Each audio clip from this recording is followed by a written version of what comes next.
aukeratu dugu zaldia zeren gure gela zaldia ditzen da. Zaldia egoketuta dago pertsonak bere gainean igotzeko. Pertsona batzuk entrenatzen dute zaldiak lasterketak egiteko eta horrela indartsuak daude. Kaixo, ni gaur izurdeari buruz hitz egingo dizuet. Izurdeak baina askoz azkarrago igeri egin aldu. Salto egiten du airean arnaz hartzeko.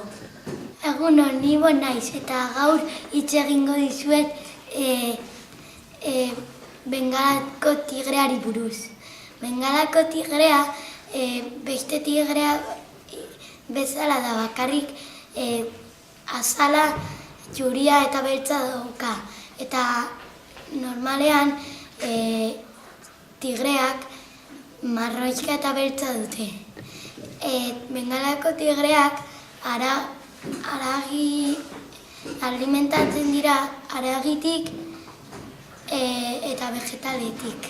Ni Paul naiz eta gaur dordokari buruz hitz egingo dizuet.